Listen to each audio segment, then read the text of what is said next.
We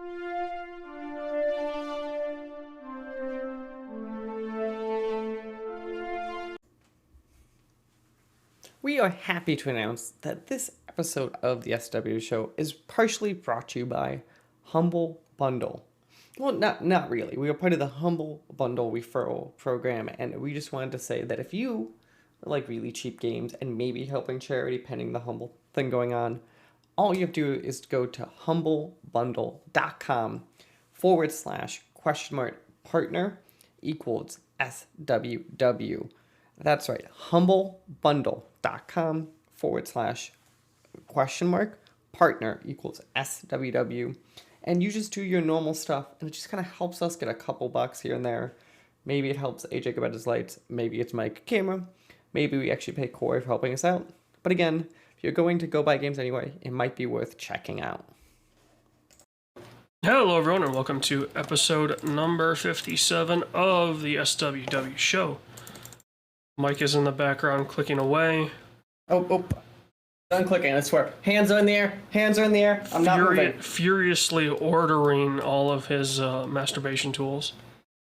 No, first off, I just want to point out I was actually applying for a job. Okay, that's not the same as that, okay? What he's not telling you is the job is for Dungeon Bitch. So he needs to know all How well does it pay? Can we, there are certain times where, that seems fine, I'm just saying. Depends on, okay, how much, if I said you'd be a dungeon bitch for a month, and, they're not gonna kill you, right? She might get a little hurt, but you're not gonna put damage. Well, it's typical bondage stuff, right? That's typical BDSM stuff, so you're not gonna walk away with any long-term injuries. Right, sure, you might have mental scars, but, physically, you'll be fine. Yeah. What is your number? For a month? For a month. It's probably 5 figures. Ooh. I don't know if it would be any higher than low to mid 5 figures. Just because, you would be on call 24/7, basically. Oh, I thought you were living there in my head. Yeah. It was just kind of... that's what I mean, right? You have no time off. I think that's probably a valid number. I was thinking 20. So in my head, the other thing is I picture whatever... What I would picture is I want a car. I'd be whatever the car I want. It's probably the cost I would charge for that. If I said you to work for a month straight, but you got a free car out of it, that's all right deal, I think. Yeah, it depends on the car. Okay, you get to choose the car. It's imagine your Subaru goes out and they're I'll get you a new Subaru.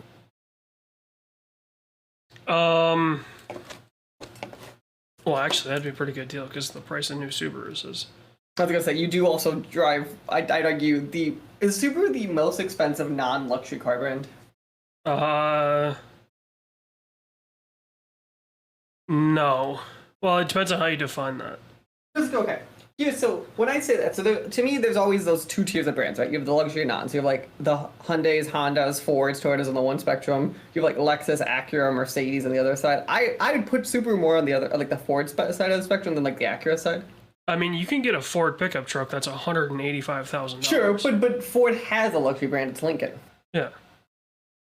Sure, Ford will make expensive shit, but doesn't make Ford an expensive brand. No.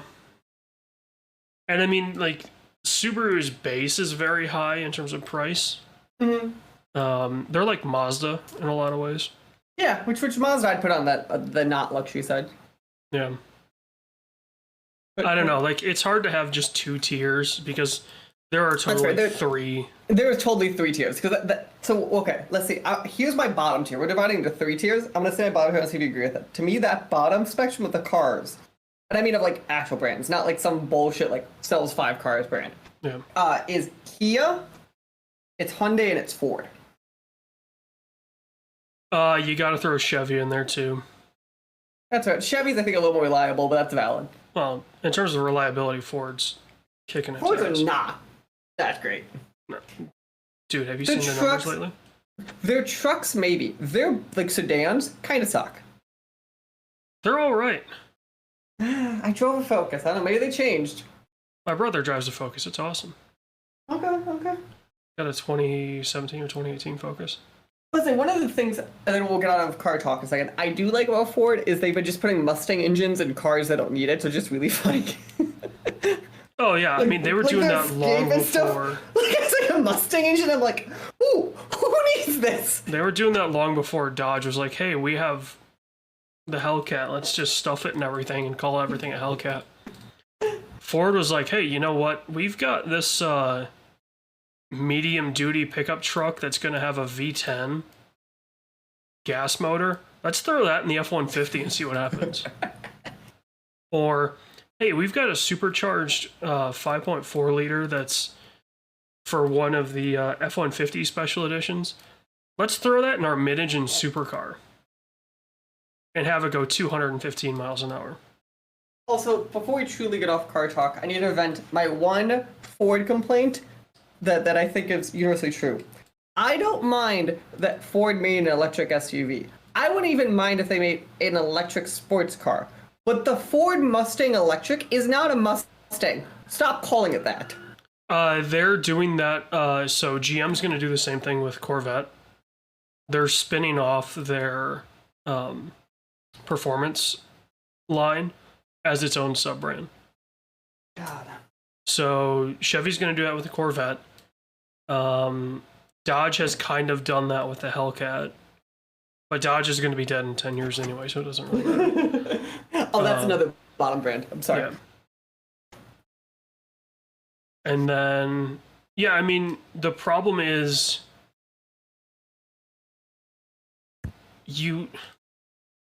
I think the thing that shot themselves in the foot was if you make a Mustang electric, like keep the same body and keep making an electric car, you're going to have your Mustang fanboys that are like, this isn't a Mustang, right? For the longest time, a Mustang needed either 6 or 8 cylinders. Mm-hmm. Now it comes with either 4 or 8. The Mustang crowd would not take a current gen Mustang electric very well. So their solution to that problem was, okay, we'll make something and just call it a Mustang. Like, it doesn't even look like a Mustang, but we're just calling it that. So, I mean, it's also a problem of they called their... Now, it works better with the trucks because the F-150 Lightning, the name actually works for an electric car. Even though, in my mind, the Lightning is a, extended cab, short bed with a supercharged 5.4 in the front of it, but alas. Alas, this is Car Talk. We'd like to thank you for coming. Please sponsor us. Thank you, Cars. But yeah, we are here to talk about the month. Shit, man, we can just keep doing Car Talk because that's still like the number 10 popular podcast in the world, and they haven't released a new episode in like 8 years. Yeah, I'm hoping they have like just those auto ads in the back end, because whoever owns the rights just has to be making free money. Oh, 1,000%. Like, but like some people have embedded ads versus have like the auto ads when you download something. Yeah. I'm hoping to God they have those auto ads, because otherwise, like, the code for MeUndies from 2013 is not working anymore. Well, that's the thing, right? Like, since it used to be a radio show, all that stuff was probably just like generic ads. It wasn't necessarily a promo code. So, yeah, maybe they cut that. Maybe they cut those ad reads out and just put in dynamic ads for those, but could be interesting. I don't know. I'd have to go listen to one. I haven't listened to one as a podcast yet, but that's also because the archives are very easy to find and listen to. So you get the radio version. Yeah, well, let us dig in. I want to start with the UAJ because it's a game that I have generally been debating, should I pick up, should I not? When I heard about the sushi, it got me intrigued. Tell us all about David the Diver. Well, first off, it's just Dave. Everyone calls him Dave. The underwater people call them fat, as well as a few people above water. So like if you're not into fat shaming stuff, which totally fine if you aren't, it's understandable.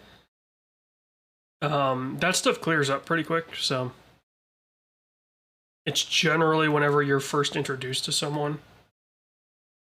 And that stuff's pretty early in the game. But it's fun. It nails the breadcrumbing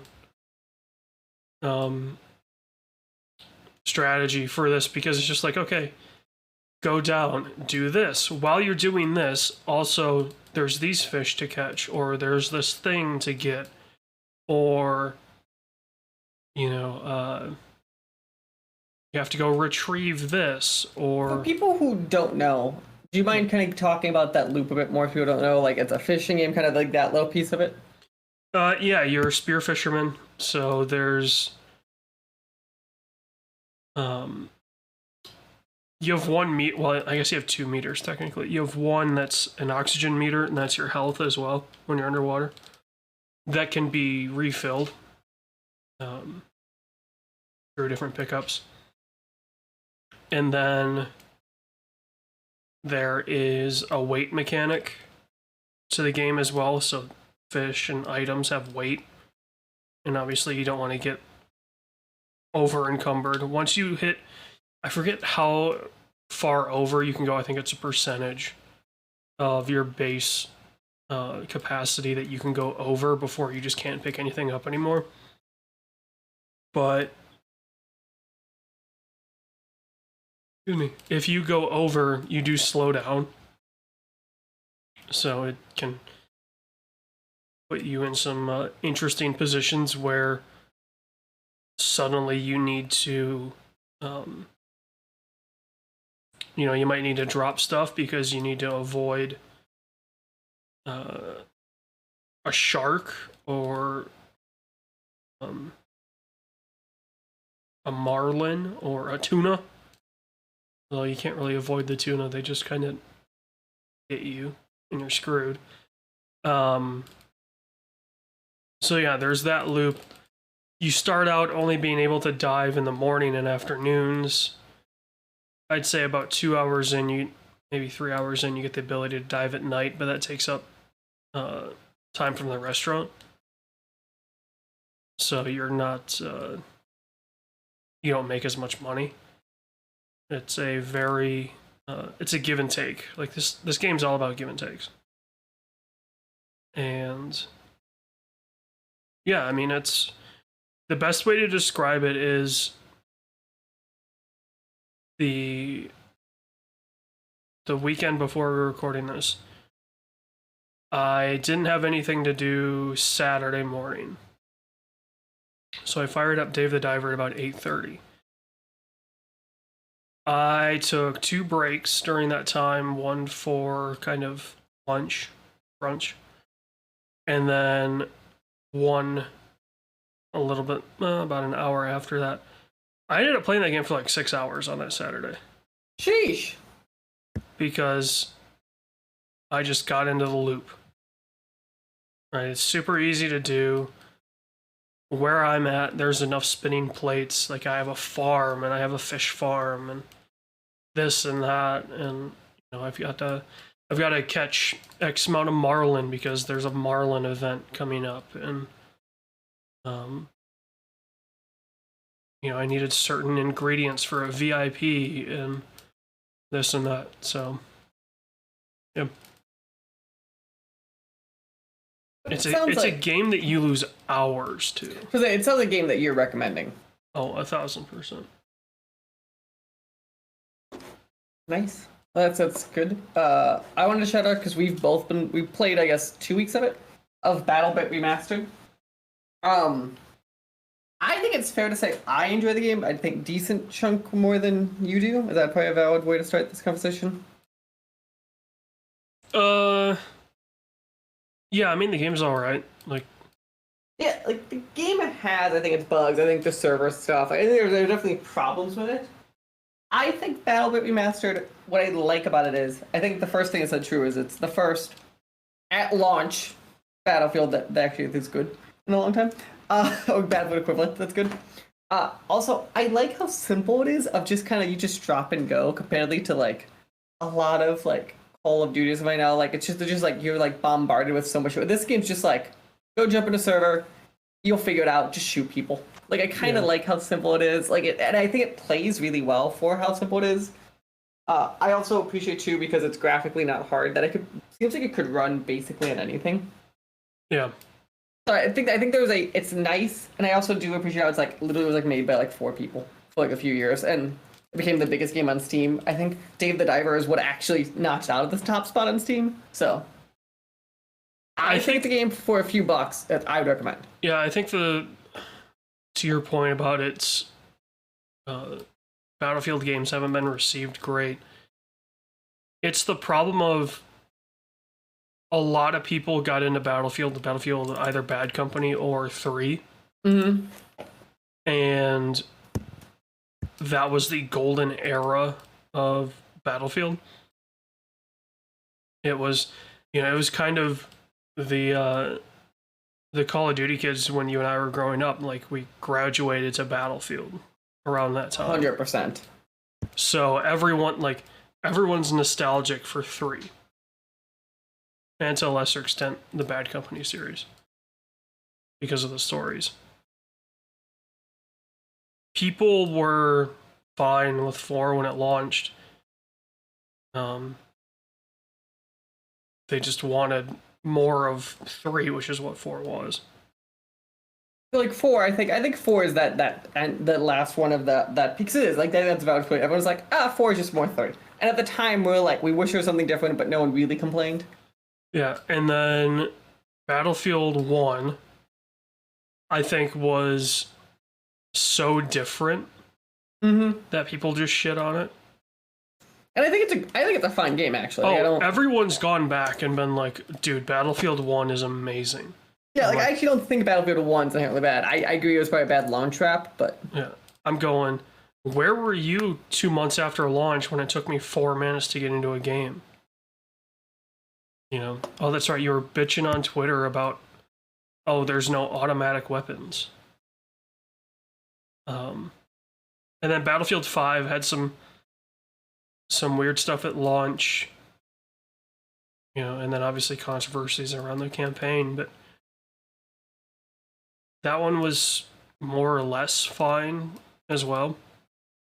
I didn't have too many issues with it. 2042 was the first one where I was like, this thing is worked at launch. It's had a really rough launch, so I think that's part of the thing too. Is like everyone was internet upset about the launches of 1 and 5. People were legitimately upset about the launch of 2042. So that was the last 3 Battlefields that had lukewarm or negative launches. So then people are like, man, remember when Battlefield was good?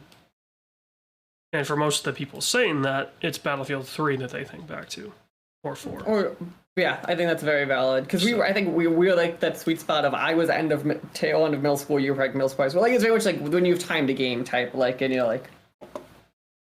Well, and I wasn't really a Call of Duty person because I had a PS2, so I didn't have online.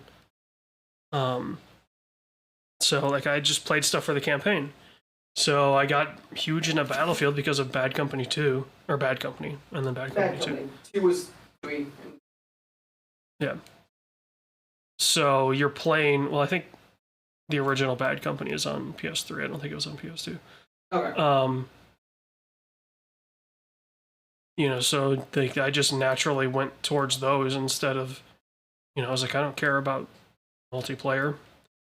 I just want to play, a campaign, a fun campaign, and then check stuff out later. So that's what I ended up doing. So I mean, BattleBit is like, yeah, it's competent for what it is.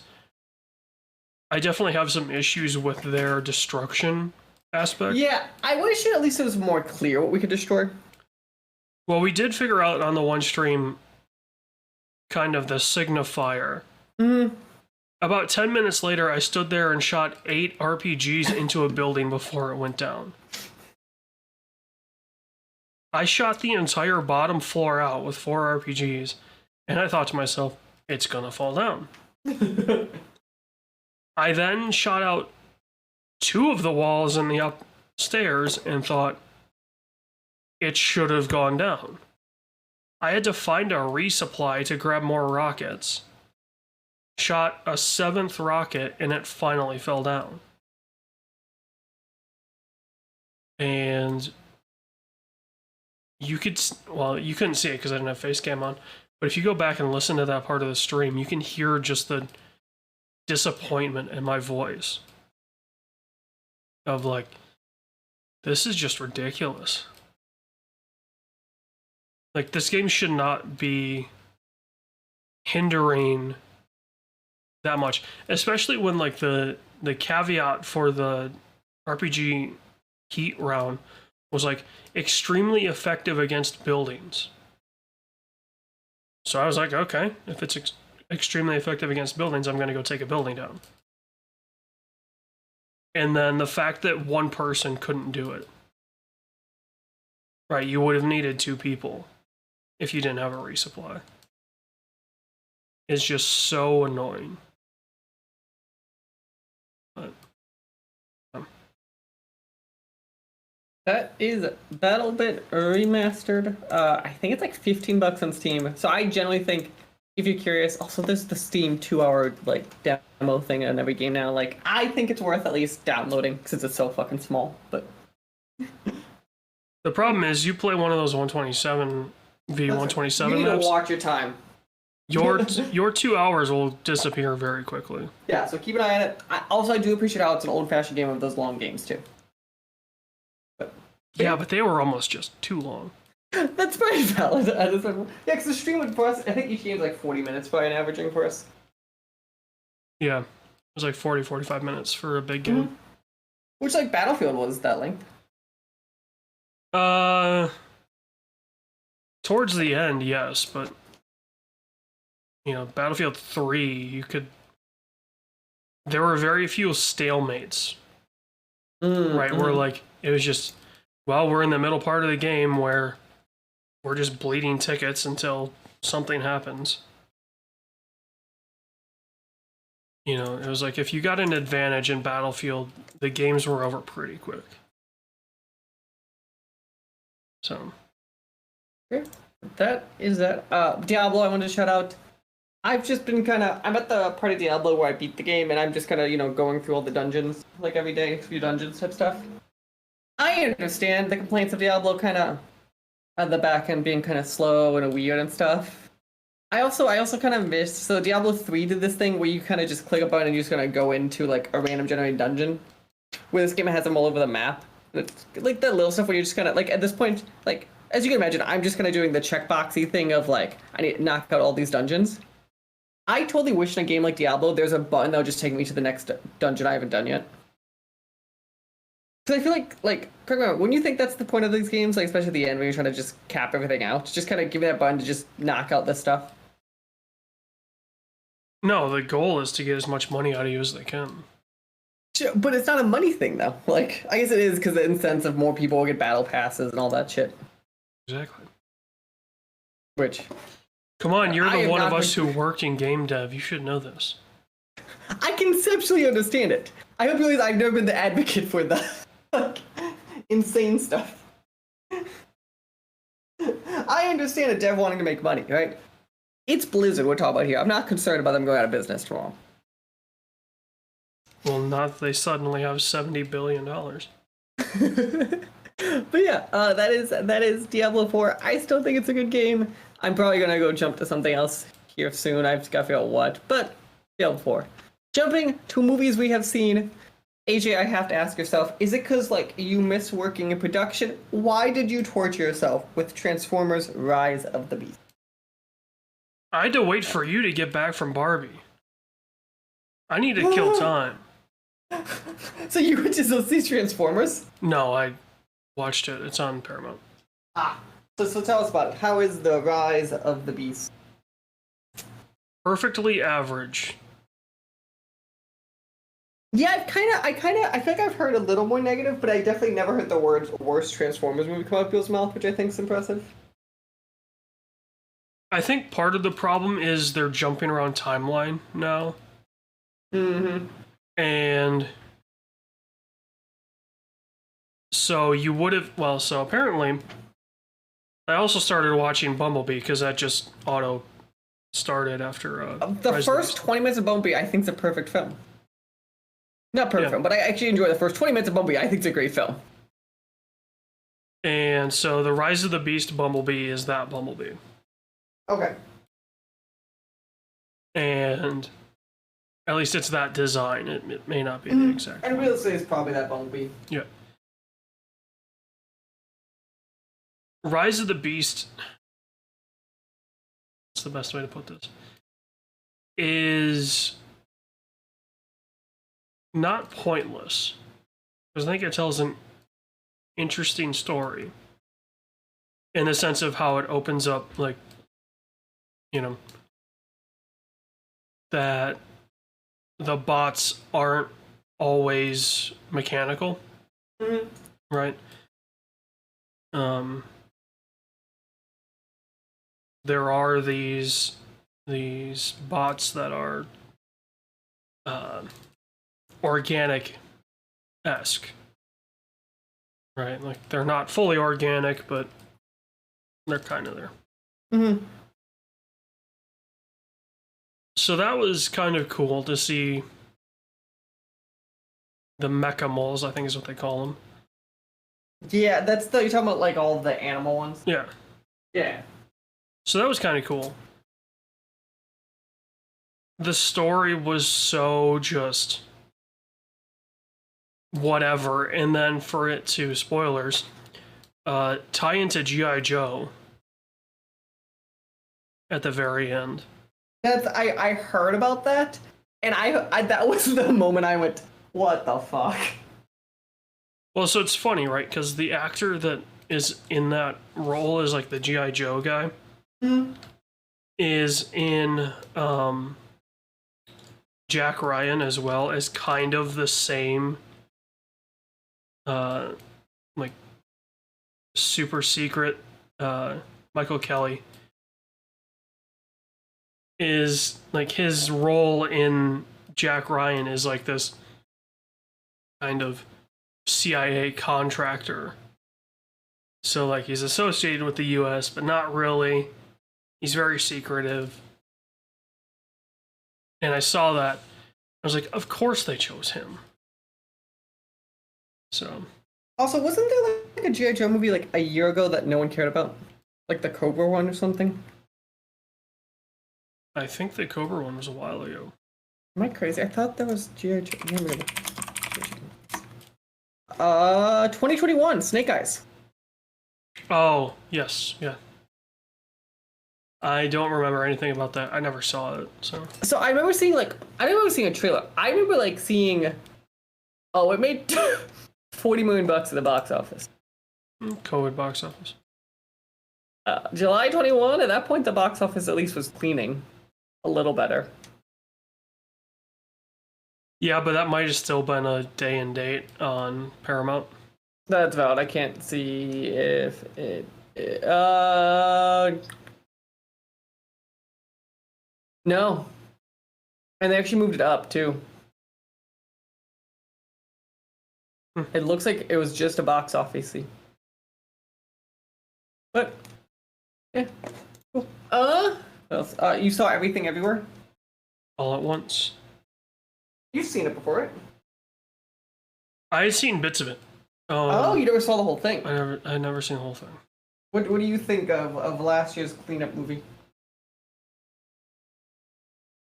It's odd because it's only 2 hours long. Mm-hmm. It just felt like there was a point in the story where it felt like they went, "Oh shit, we need to keep this to 2 hours."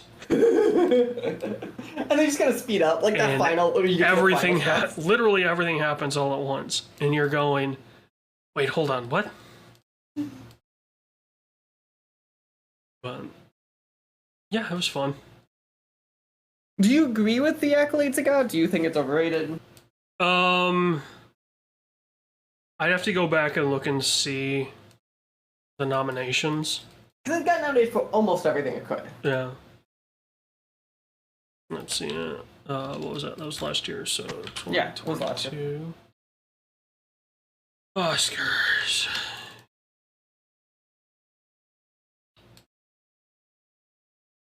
No, it was this year.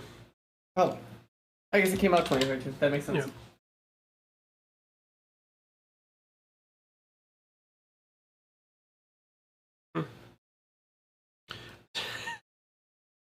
Google, you're broken. Spider-Man No Way Home definitely didn't win Best Picture. Do you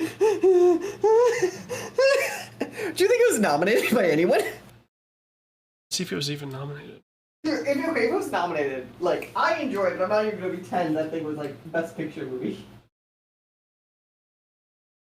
Let's see. Select a category.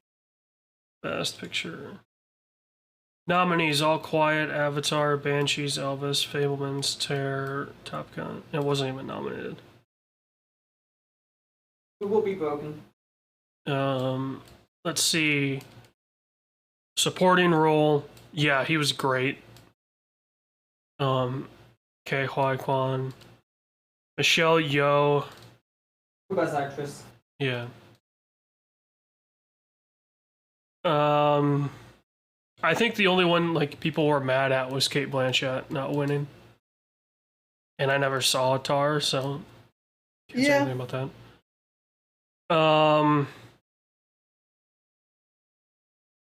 It's weird that Jamie Lee Curtis won supporting because her character wasn't really that important. Yeah, but like I can at least see she was definitely very she was good in what she was in. Yeah, she was good in what she was in. But if that's the basis of it, Stephanie Hsu should have won. Oh yeah, I think that's valid, and I think she's also nominated. I probably would have flipped it too. She was, yeah. Yeah, I probably would have flipped that. Cinematography, they weren't even nominated, which is fine. That's an editing film more than a cinematography film. Yeah, costume design wasn't great. Directing over Banshees, Fabelmans, Terror, and Triangle of Sadness. Directing is always a hard one for me, just because because directing picture, I conceptually understand the difference between picture to me is the production and all that stuff on top of how good the film is. But directing to me is kind of how's the film. But it's always super hard for me to separate in my head. There are very few times where one should win the other and not one and not the other. And I think the only times are when you hear insane stories from the set of the director's abuse and all that stuff. Those are the times I think we really should separate those awards. Yeah. Editing definitely.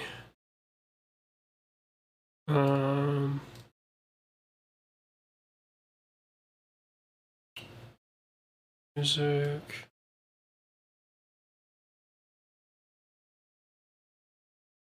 They had one, but it didn't win. Best Picture, they obviously won. I think I enjoyed All Quiet on the Western Front probably better than most people. Okay. So that was probably my pick. All Quiet, just because it showcased something that isn't really shown. Mm-hmm. Short, sound, they weren't even nominated. Visual effects, they weren't even nominated. Adapted screenplay, the fact that All Quiet didn't win that is a goddamn travesty. Original screenplay, it was fine. Probably would have given that to Banshees, but I can see its success. I'm not mad that it won certain things. If that makes sense. Okay. Because it was definitely one of those I feel like you started seeing a backlash more now, so I was kind of curious Because you saw it after the fact. Oh yeah, probably looking back on it, like I said, I wouldn't have given it everything, but it's not like a film where you're offended that it was. Like, once we get those, and we're like, why did this thing clean up? Like, I think the bigger travesty was the Batman wasn't nominated for more stuff. Yeah. Especially, like, visual stuff. Because, I don't know if you saw it on Twitter, somebody posted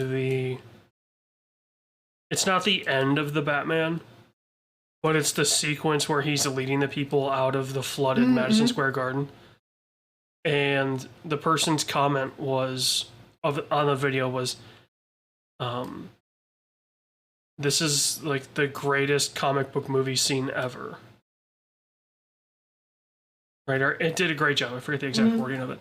And then somebody replied to it, and this is how I saw it, was, are people ready to admit that the Batman might be better than the Dark Knight? I don't think it is, though. I think it's a lot closer than people. I give you that. Like if you know it's better than like Begins and Rises, I'm not gonna fight you. And I think those were the top 3 of the Batman movies, right? Yeah. I think the one complaint for the Batman that I've heard, kind of now brought up more, is it's very it's a very slow film, and kind of like there are definitely pockets where like it's very much just setting stuff up. So I think that's where you might get like a harder fight. Where I think Dark Knight's a lot more actiony. Like, well, we love as cinema people, we love the first 10 minutes of the Batman. But like you could see where a lot of people could be like, okay, what's happening? Nothing's happening. Yeah. I mean, also the problem is the Batman is supposed to be the setup for movies and TV shows. Mm-hmm. And so far, none of that stuff has come to fruition. Like the Penguin will happen. Like, we know it's an editing. But yeah, I agree what you're saying. It happened yet. So that might be part of the problem, too, is we're comparing a first movie to a second. Mm-hmm. So. Yeah. We will wait and see. The only thing on my list, looking at the time we're at, that I want to talk about is Barbie. I got dragged to see that today. By whom? Don't worry about it. Was it rich? It was not rich. Okay. Surprisingly, you'd be shocked, right? You're telling me the former cop turned financial guy didn't want to go see Barbie? So Barbie. I think, after sitting on it for the last few hours and really thinking about it and kind of during the film, I think, to me, Barbie is like, at points can be entertaining, right? Like Ryan Gosling, I think at moments kind of steals the screen. Mm-hmm. I think otherwise, to me, it feels like a way too long and sometimes bad SNL skit. And I think that's like my gut old problem with how it's functioned. Like Barbie is like, here's a bunch of like independent scenes that you kind of weave together with a very loose narrative. And like the scenes can be fun, but like as a cohesive product, I think it's a problem. I also think that like, it's not a kids movie, which it being Barbie, I think is a problem. But like I think like even like their sexual innuendos and stuff, like obviously they have it for adult there, but like they're not subtle, and I think that's part of that too. Like I'm like if you think of it as a kids movie, I'm like this is not, and I think it's what I mean when. That's one. Yeah, the problem is, right, when you heard Greta Gerwig and Margot Robbie were attached to this, you're like, okay, this is not going to be a, kids Barbie movie. This is Chris Nolan getting the Batman license, right? Like, this is going to be something more adult focused.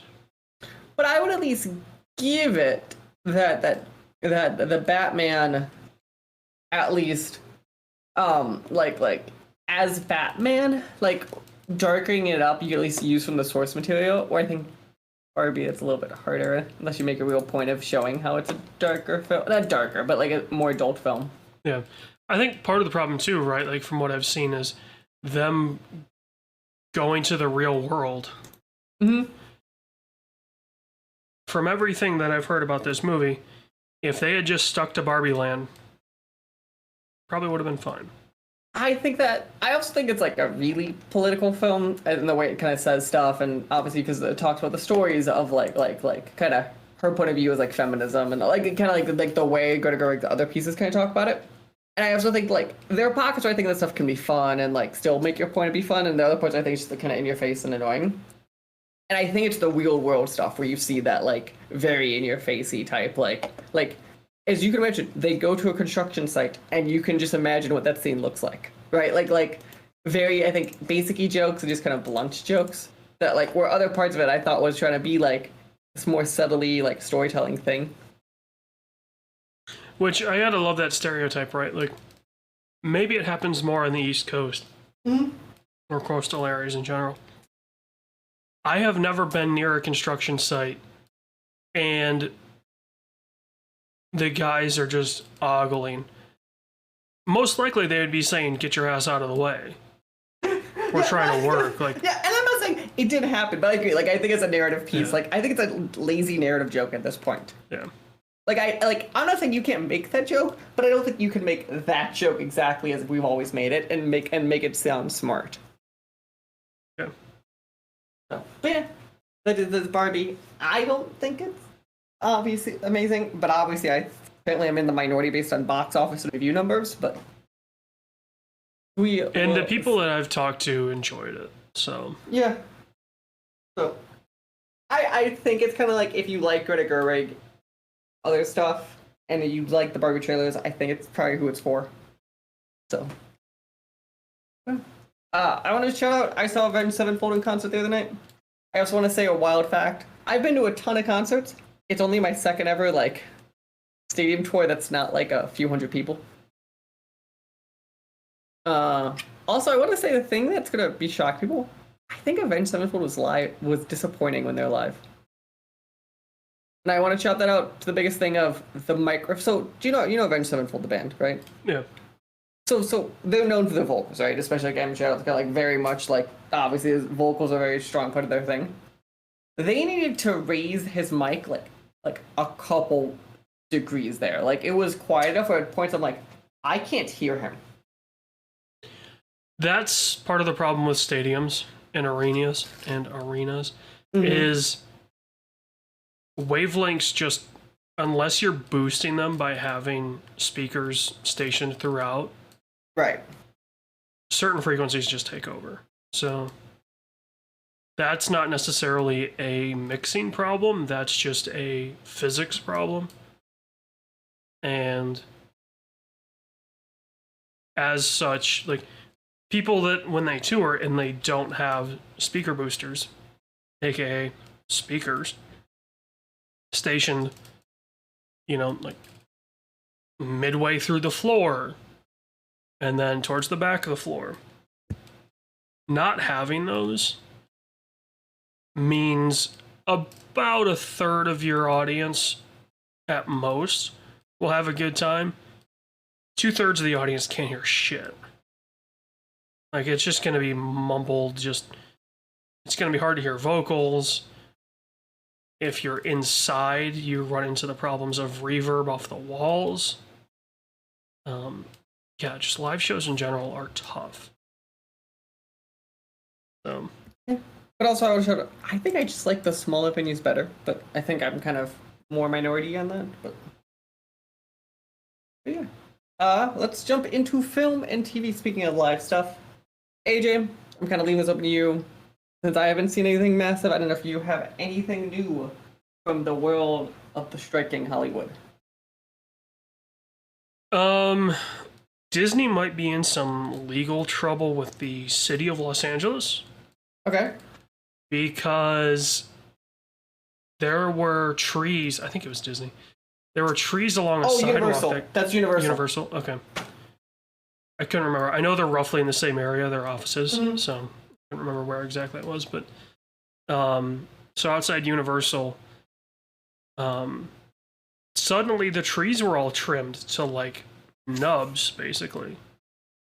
And the city controls all of that stuff. I didn't realize that part of the story. I knew they did this. I thought they owned the trees. No, so I mean that stuff's public If it's between the sidewalk and the street, it's public. Okay. So it's handled by the city or... Interesting. So, like, where I live, that's not... So it's considered public in the sense of, like, the public can use it, but I still have to maintain it. Yeah, so, like, grass stuff, you have to maintain. But obviously out there, there's not much in the way of grass. Right. So. Yeah, grass is a different story out there. But in terms of trees and shrubbery, that stuff would be handled by the city. And yeah, suddenly one morning the trees were basically stripped bare. And the WGA and the SAG union called the city. Like, they didn't just look it up, they called the city. The city's like, wait, hold on, what? You're telling me what? What now? And so, yeah, Universal might be getting slapped with a lawsuit. Nice. We will see. Not that that would affect the strike in any way whatsoever. But like, it's still like a repercussion of the strike for sure. Nice. Nice. We will see coming soon what happens there. I want to shout out, first thing massive in the last month is for sure that how Disney is talking about potentially selling its television division. Specifically, obviously, people think of like ABC and its linear programming channels. To who? That. Themselves? I assumed it'd be a spin-off, wouldn't you? Like, what business is going to get into that? What business that isn't already in that would get into that? Mm-hmm. Like, you're going to sell the Apple, Facebook, Google? Those are probably your three? Those are your only buyers, right? At least in the States. You know, you go to India, China, Brazil, Germany. Like, somebody from those countries coming in and buying that stuff, but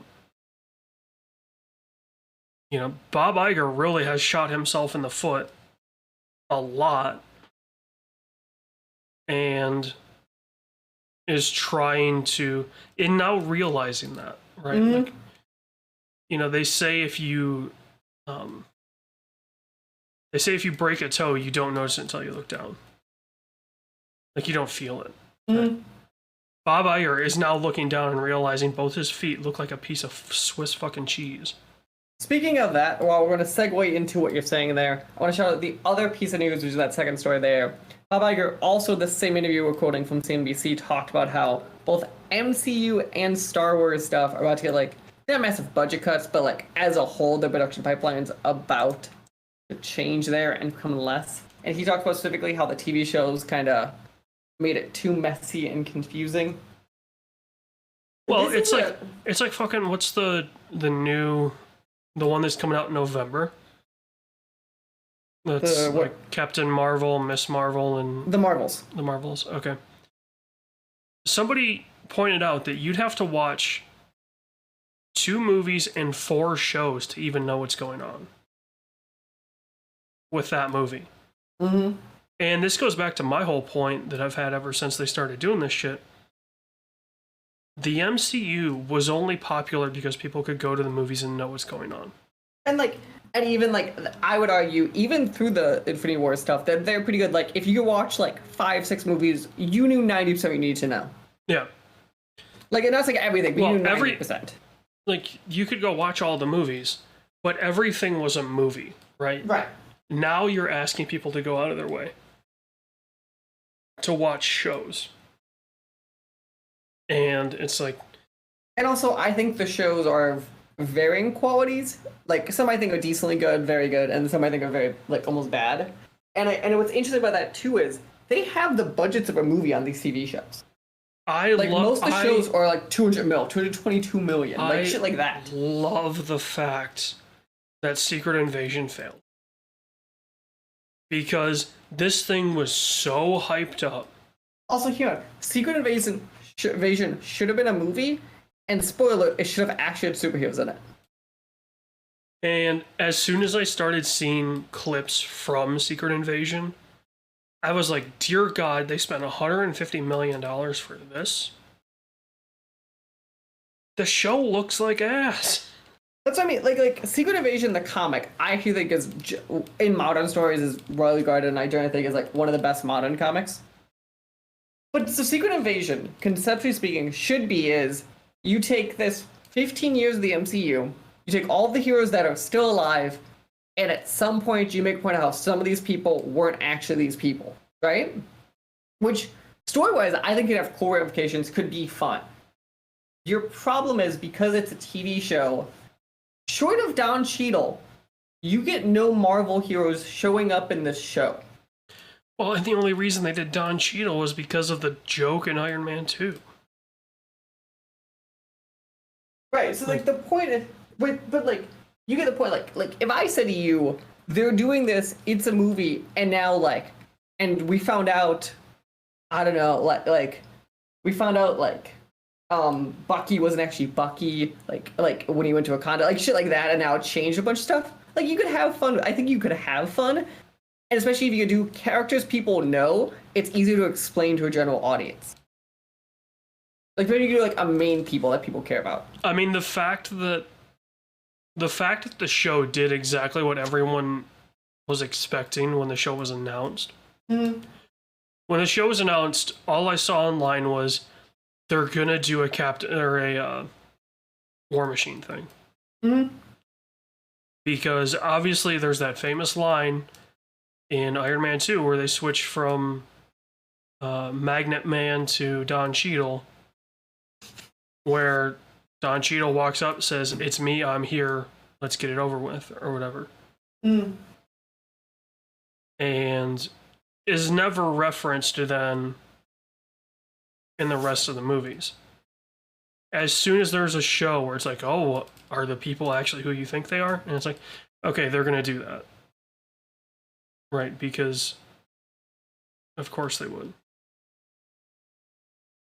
We will see. I still think they're good movies, none of that stuff coming out, but I will be curious kind of if the numbers drop down. You know, the second thing I'm actually very curious about that people aren't talking about enough, because Hollywood is still built its pipeline. Do we think we're about to see a bunch of CG studio layoffs and CG studio change structures? Because in my head, the answer is probably yes, right? Because these, like, I would say Star Wars and Marvel are your two biggest things for these CG houses currently. I mean, at this point, like, part of the problem is Disney owns so much of the market that they can command these houses. Mm-hmm. And as such, that's part of the problem, right? Is the CG looks like shit because, you know, they're left with, well, we've got the best house doing this, the second best house working on this project, the third and the fourth are on this one, so we're left with like seventh or eighth best CG house in Los Angeles to work on this TV show. Mm-hmm. And so obviously your standards are going to sink, right? Like, you can't expect everything to look as good as, you know, what was probably one of their best ones? You know, peak Avengers. Well, it was like probably Endgame or Infinity War is probably the peak of their editing. Yeah. Because that thing is like, that's the first time they're using all that CG tech and stuff. I mean, the CG New York in the first Avengers is absolutely amazing. Sure, but I meant like, I think this is to a whole other scale. Yeah. But no, I think it's really valid. We will. Let's see what else we got here. We're going to not talk about it enough. I want to shout out Invincible Season 2 coming on my birthday. At least the first half of it. So, I'm a big fan of Invincible. I don't know if you're around to it, AJ. I highly suggest it.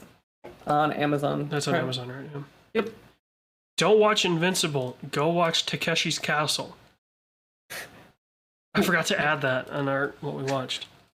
Because I've only watched an episode and a half of it. Do you know what that show is? No. Takeshi's Castle? Uh-uh.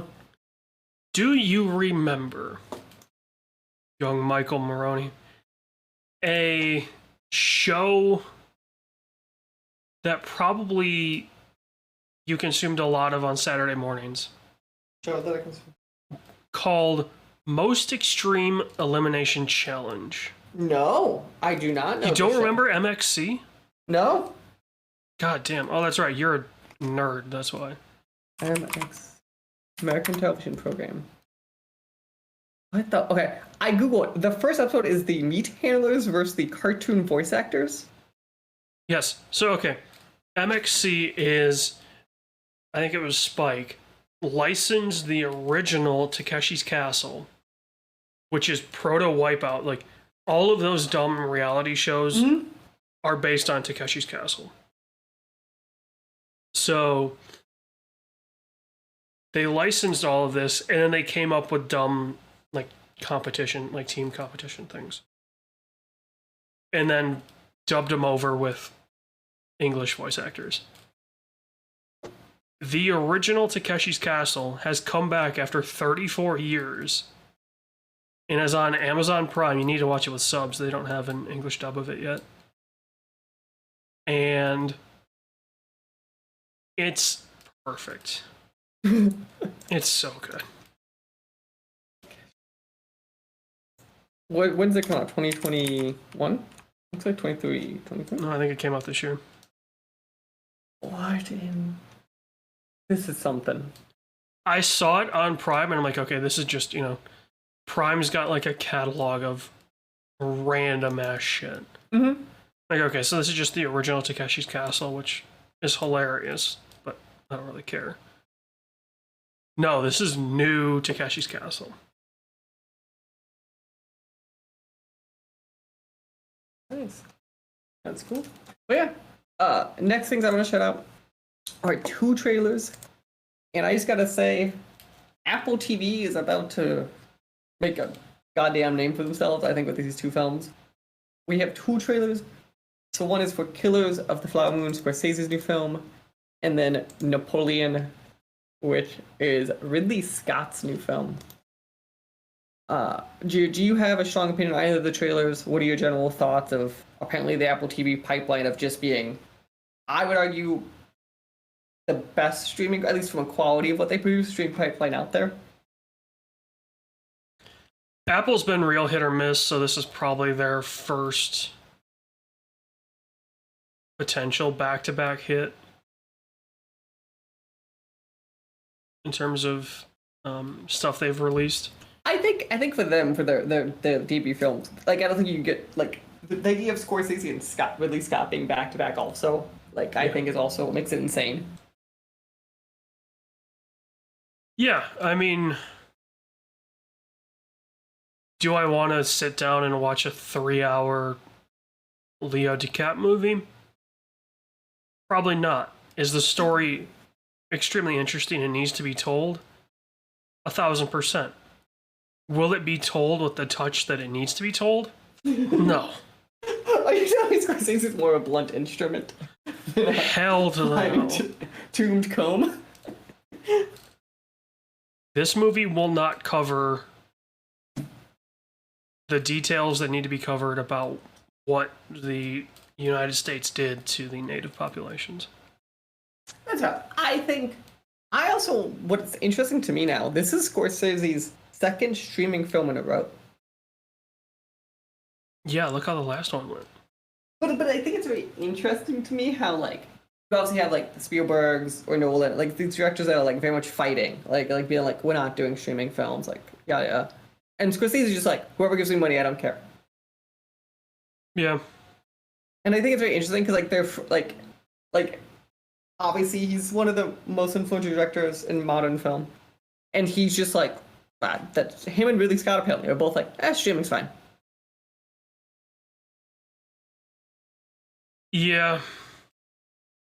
It's also because they're old dudes, right? Like, yeah, like that I was thinking that. I said, like, they're probably the 2 oldest, like, because there's no way in fucking hell that they're gonna sit through. Scorsese can't hold his piss long enough to see Killers of the Flower Moon in one sitting. Right, he's gonna be at home with his Apple TV plugged into a fucking giant ass projector and watching this movie, stopping it, this and that. Mm-hmm. Not that there's anything wrong with that. I'm not saying there's anything wrong. The conversations around should we be supporting streaming, especially from a director point of view, they all make sense, right? Like, Yeah. directors want to make stuff, especially Chris Nolan. You know, Oppenheimer was the perfect example. He hates streaming. Mm-hmm. And it's not because, you know, it's bad. It's because you don't get the director's vision. I think you'll get the director's vision. I also think if I'm building something for streaming, I actually might film it and produce it differently. And I think one of the big things that happens there, because you have that streaming overhead and it's a little more hands-on-y than like the studio system, I think you get a lot more of like them kind of controlling. In the same way I would never see Nolan do a Disney, like a Marvel-y stuff, because like Disney is so controlly at that point. Yeah, I mean, like, just from a basic point of view, if I were shooting a streaming movie, I am getting as much light as possible because streaming does not handle shadows very well. Mm-hmm. So, you know, I'm not doing, you know, a dark. 1917 is a worse movie to watch over streaming because of that. But every film is like the truth is, I can get streaming, like people get internet, I get real close, but you're always gonna be the best right now on a on a 4K Blu-ray that I then pulled into a NAS server that I'm doing locally will always be a better product. Well, I mean, the better product is just watching that 4K Blu-ray. Sure, but the point is, like, I could do that and create an in-home streaming thing, right? You know, on the device control, and it's still gonna be better. Yeah. You know, the problem is just bitrate stuff, and this country is not built for it yet. But, yeah, I mean, physical will always be better than digital in that sense. But also, it's hard to say no to the checks I'm sure Apple cuts. Also, the other streaming problem is, and that's pretty obvious, is it inherently incentivizes more lower budget products versus prestige products. And I think Apple, and this is where I'm going to give them the advantage here, I think they're the only company that has the cash to be patient. So they basically do a bunch of prestige work because they're like, we can eat it longer, and also like, where that's kind of our brand anyway. Well, and there hasn't been a streamer out there that, you know, a streamer in the sense that they've wholly been streaming, so Prime, Netflix, Hulu. You know, I'm not counting like Max, Paramount, and Peacock because they're all traditional systems.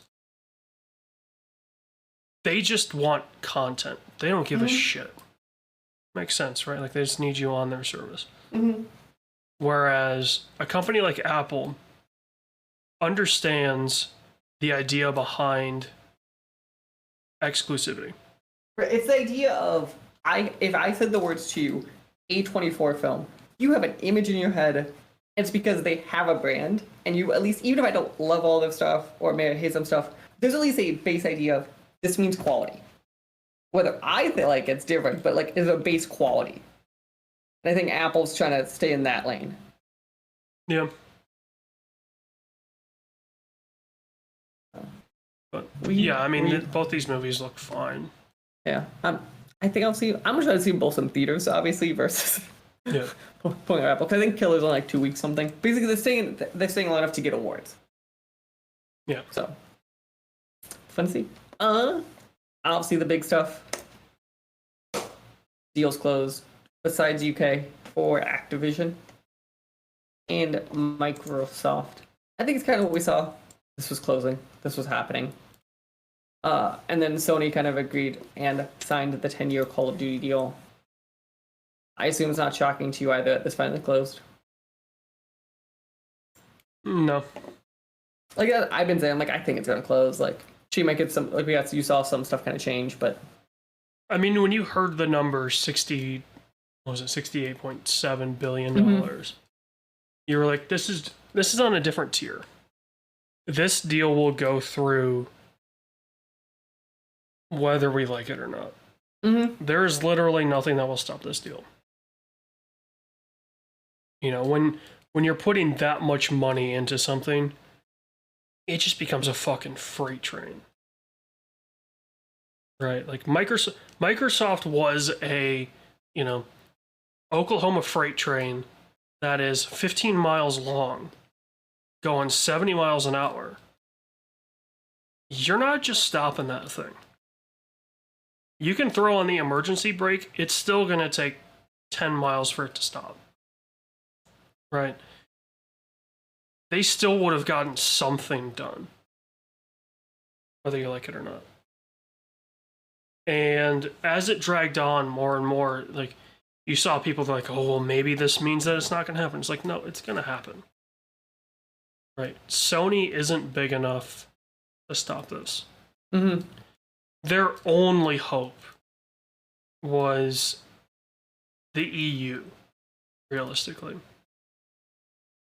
And the fact that the EU said, you know what, you guys are doing the right thing in terms of you're cutting these deals with everyone and you're focusing on, yes, we're buying Activision, Blizzard, King. That doesn't mean we're making stuff exclusive. Which was smart, right? Like, I think now the interesting thing will be Bethesda has already come out and said this is bullshit. Mm-hmm. Right? The fact that Starfield couldn't be made multi-plat. A game that at one point in time was a PlayStation exclusive suddenly can't release on that platform. Why? Because the parent company said no. Now, their new stepbrother that has an allowance 10 times bigger than theirs is like, hey, we can release anything, anywhere. And I'm wondering if you're going to start to see cracks form in this Microsoft tower, right? Like, does Bethesda, you know, the Starfield launch numbers are going to suck because it's on Game Pass. Right, so everyone's going to play it through that. The sales numbers for it are going to be horrendous. Or a lot worse than they could be, right? Do they point to those numbers and go, this could have been 3 or 4 times bigger? Mm-hmm. But your short-sightedness to keep Starfield a Game Pass exclusive, basically, meant that we're in this position. And, you know, Phil seems to be a very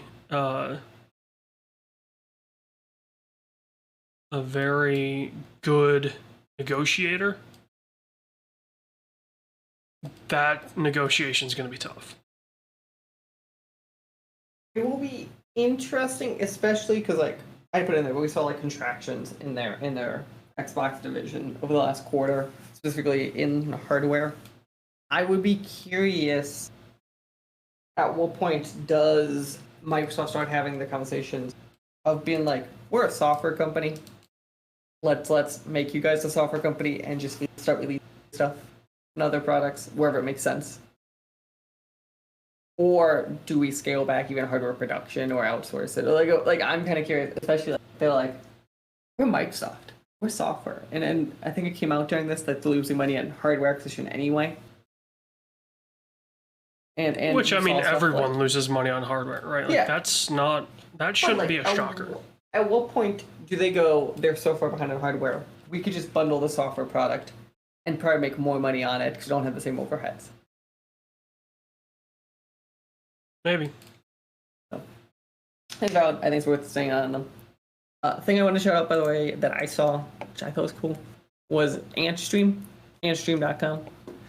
is this really cool service where you can just they have 1,470 like retro games, including Amiga arcade games, Atari. That's really, I think, a cool service, and it's like stupid cheap. I'm trying to pull up the price as we're talking. Buy now on PC. How much do it cost? I don't make an account. It's like $7 per month or like $70 for life. So if you like old games, I thought it was a cool service. I don't know how they got these licenses. So It's $30 on Xbox. there we go. $30.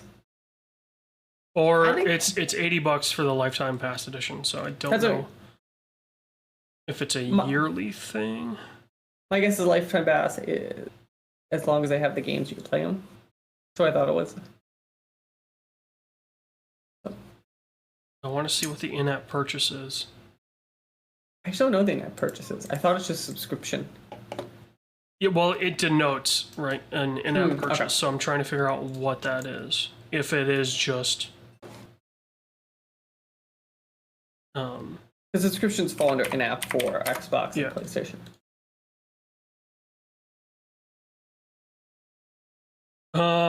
Let's see. I'm not seeing anything about what exactly it is. Get a full year's access. That's so $30 a year on Xbox, or $80 for the lifetime. Like, I think if you're into retro games, I don't think that's a bad price, especially if you see games that you like. I just love that they list everything they have. PS1 they have 2. MSX2 they have 1. Atari 5200 they have 1. There's an honesty to it that we have to accept. Atari Lynx. Dear God, I can't imagine that. 5 games. What I've heard is the emulation works good, so I don't know how they crack these codes. 11 games on the 7800, 28 on the 2600, including Missile Command, which is really the only one you need. Mm-hmm. 28 games on the Atari 8-bit, 293 arcade games, 35 Amstrad games, 201 Amiga games. That's a lot of Amiga games. Well, just hold on. They have 358 C64 games, 57 Genesis, 13 the original MSX, which does not include Metal Gear. Yeah, which is wild. 33 NES games. But also Konami's probably hold down that license for. Maybe, yeah. 42 SNES games. 351 ZX Spectrum games, baby. Keep me up. This is... Antstream must be from the UK. Oh, 100% there. Also, if I had one of those, you know those, like, arcade machines you can buy? I forgot the company that does it. Oh, like the ones that run, like Street Fighter or whatever. Like the ones that are like $200, $100 at Walmart. Yeah. If I had one of those, I would totally just pop this thing in the back end of it. Well, all those usually are Raspberry Pis with, Yep. like RetroArch or MAME So installed. instead, put in a new one, run it Windows, you have this. I think it'd be really cool. I think it'd be a relatively cheap way to get one up. Yeah. And deal with less work of, like, emulating all that. I mean, usually if it's a MAME machine, you just go download the MAME database. It fits on a 64 gig SD card, usually. You plug that into your Raspberry Pi, and then everything's already set up, so it's not super hard. But if you do find that it's like a RetroArch system or something like that, that's a little more time-consuming, then yeah, it's just probably easier to make a Raspberry Pi that runs on Windows. And I also think if you don't want to deal with all the actual work of emulating or that, I think this is a clean out-of-the-box solution that's relatively cheap. The only thing I would wonder is you'd have to macro a button to fire it up. Mm-hmm. Right, so that part would take some time if you didn't know how to do that, but yeah. Nice. Two final things. EA reveals Cliffhanger Games, and we know they are working on a Black Panther game. So even though Disney's movies are pulling back, apparently not their studios. And then I just wanted to shout out WrestleQuest, which looks real fun, and I heard about it, and I thought, and it comes out in like a week, and I just thought it was cool. A very different wrestling game than we've seen out there. It's look kind of like a JRPG starring Randy Savage, also known as the Macho Man. So I'm curious because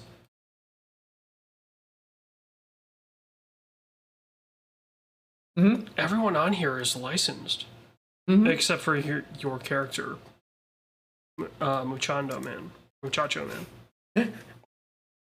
You know, it's Jake the Snake. It's the Road Dogs. It's Sergeant Slaughter, Andre.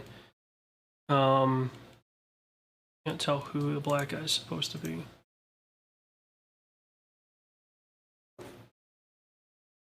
But I mean, those guys are all WWE licenses. So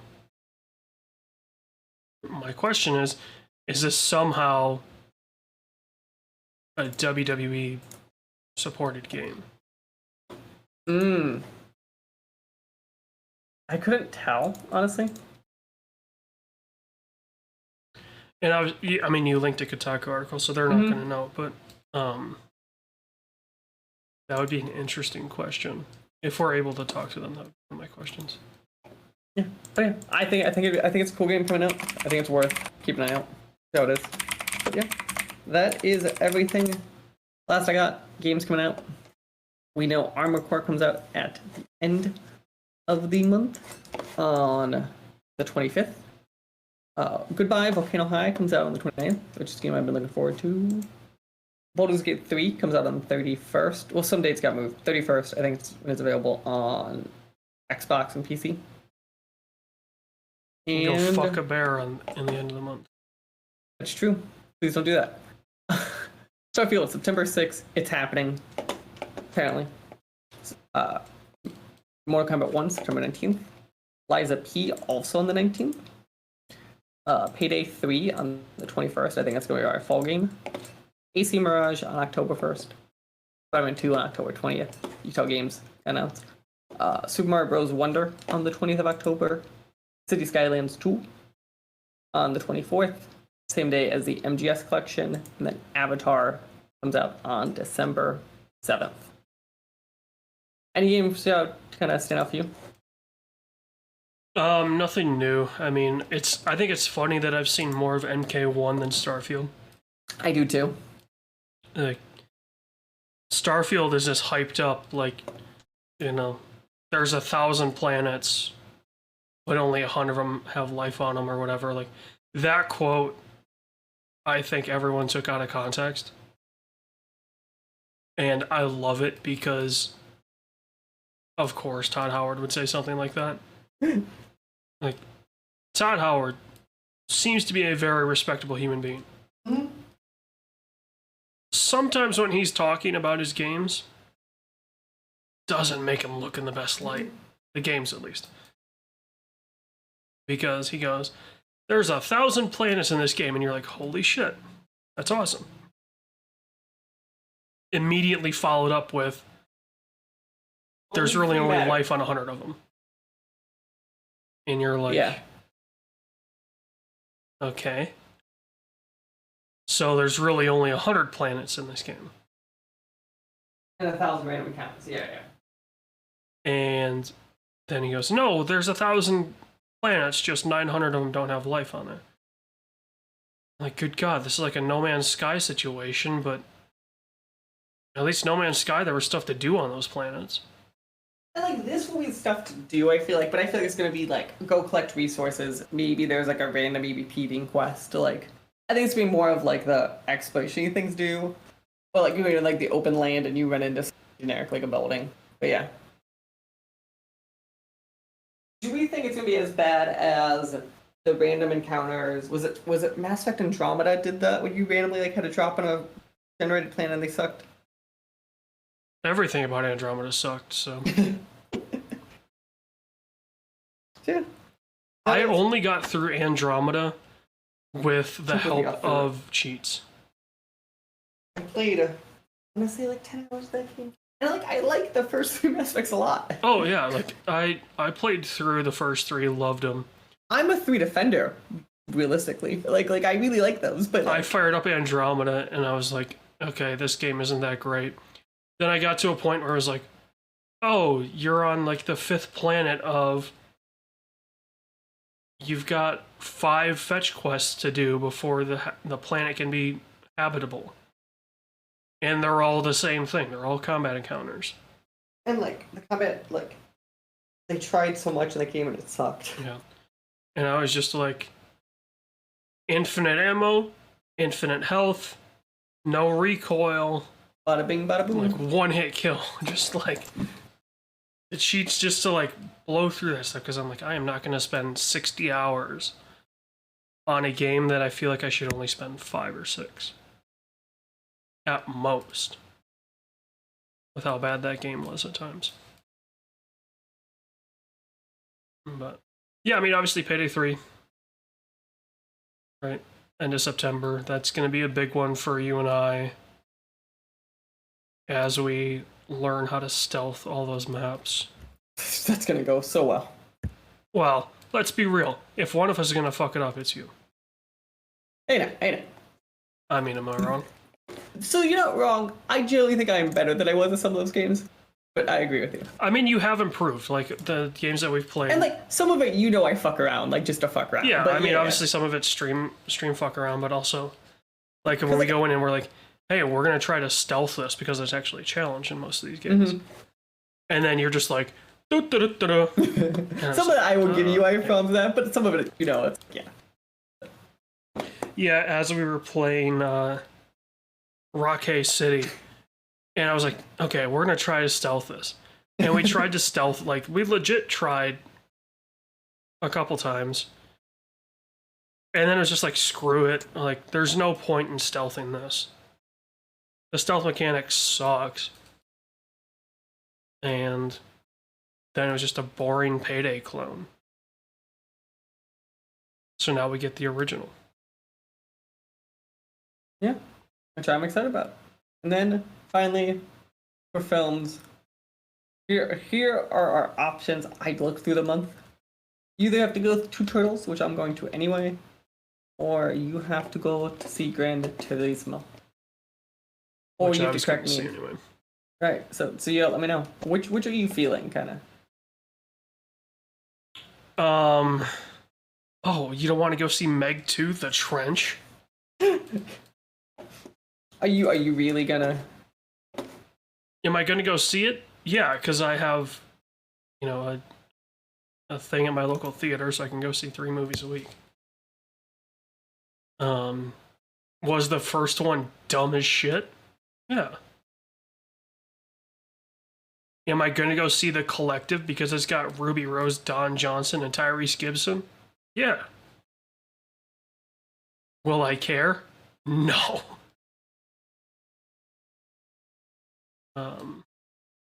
Let's see, other than that, Last Voyage of the Demeter. I have a couple friends that are gonna go see that, I know.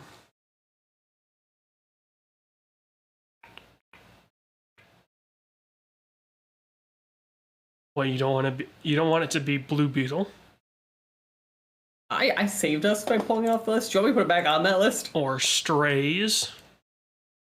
Okay, Blue Beetle. Dude, we will make it Blue Beetle right now. Blue Beetle comes out. Gran Turismo, The Inventor. Slaughterhouse. That sounds hilarious. So the film of the month will be Blue Beetle. Comes out on August 18th. Everyone, please go see that film. Since AJ decreed it. I've already figured out September's. What's September's? Equalizer 3. That's fine. I'm not arguing with you, I don't think. Is there anything better? Oh, well, it's the 10th one. I was going to say Saw 10 comes out, but I have not heard great things about the later Saw movies. Expendables 4. I keep seeing, like, that exists, but I've never, like, seen someone talk about it or a trailer for it. I have a a question. Why does Movies Insiders put something for Expendable 4 with inside of it and then another thing called the Expendables 4?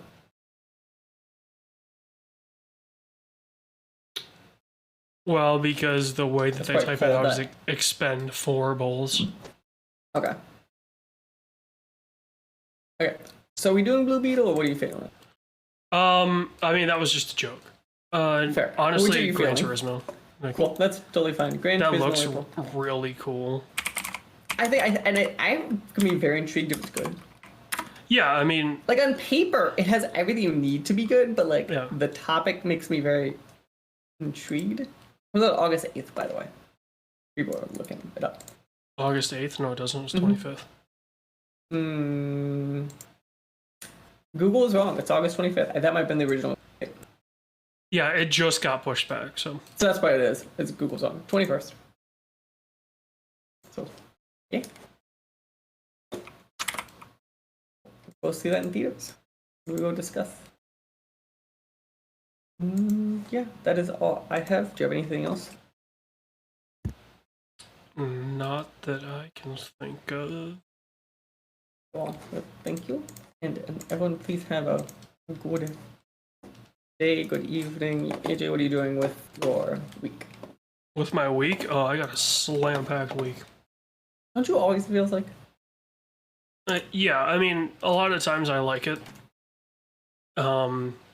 Because, like, if I just have time to kill,